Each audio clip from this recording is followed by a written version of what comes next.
Thank you very much. Yes, we played very well. Very nice to see the tries going. Did you really believe when you woke up this morning you could win this and win it like this? I've said all along, mate, that I've got a side here that it's top 4 contenders. There's no doubt about it, we can beat anybody on the stage. We'd be lying if we said that Super League wasn't the goal, you know what I mean? I know for a fact I'd be lying if I said that. I know that that's where I want to be and that's the next step on the journey. It's just how do you get there and how do we get York there? And you can look at it how you want, but we are part of the cogs that get York to there. When I watch it as a dad. I can't speak to anybody outside of me. Wife knows not to speak to me. I can argue with crowds sometimes. If it's close or she's not performing, I get frustrated, and she knows that. I got locked up, I got arrested, I was looking at Section 18, I will be looking at 5 years in jail. A lot of things happened, and so I thought I need to get back playing rugby because it is my outlet. The men and women that play the game are gladiators. You know, they need to put themselves in the situations and scenarios and not think about the dangers of it. I think you have to be a bit backwards at times to play rugby league. Stanley going for the line! Try York! The woman of steel slices through! And is that a crucial moment? Stanley celebrates, York celebrate, and with seconds to the half-time hooter, York extend their lead. York 8, Leeds 0. The club was, established as a rugby union club, as most legacy rugby league clubs were, established in 1868. So, we've been doing this for a long time. And, we were one of the strongest and most competitive clubs in the country.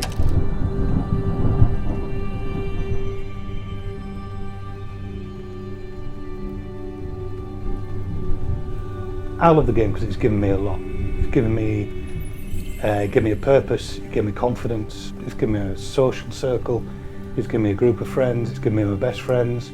The discipline, the way it's played, the people who are involved, you just can't beat them. It's what it's about.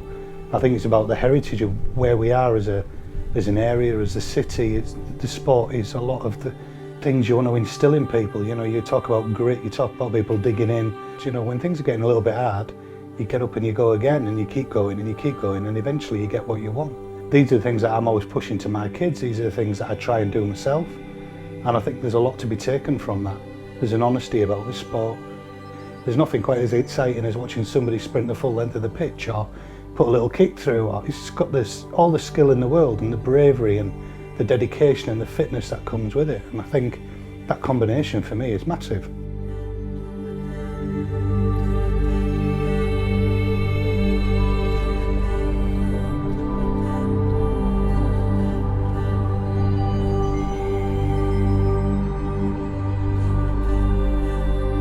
I've been with the club now 9 years.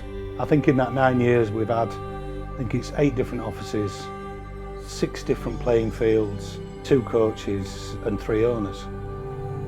Whoever it's been, we've always learned and we've moved on from what's happened before. He lofts it and he gets it.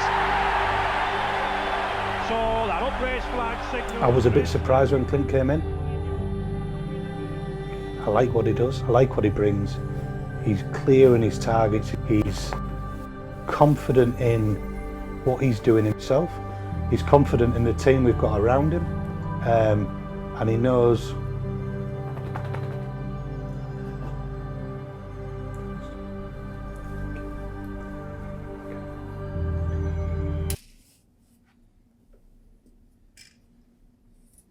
Come prepared, hey? Yeah.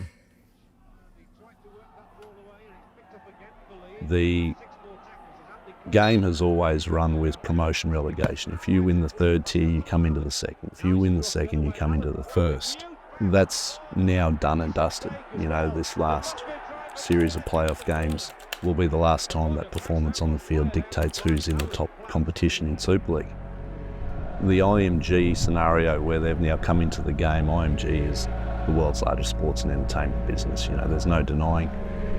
They come with a lot of success, they come with a lot of experience, and they come with a great deal of force.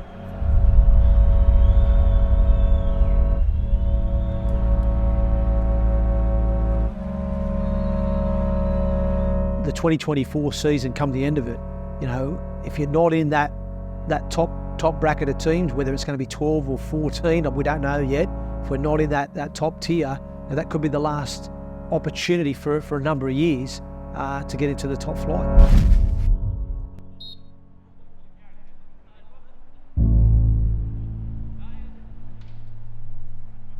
If you're in the right areas, like, you know, if you probably grew up in maybe in York, or you grew up in Wigan or Lee or somewhere like that, like rugby league's your number one sport.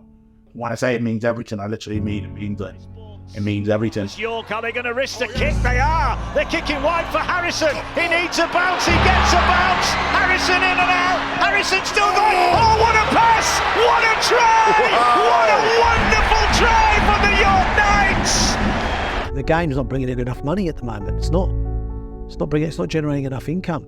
And too many of these clubs they're going bust, or they're treading water. You know what I mean? But they're not bringing anything to the game either.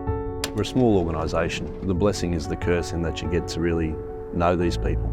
And there's going to be stages where you've got to, you know, bring someone's dream to an end.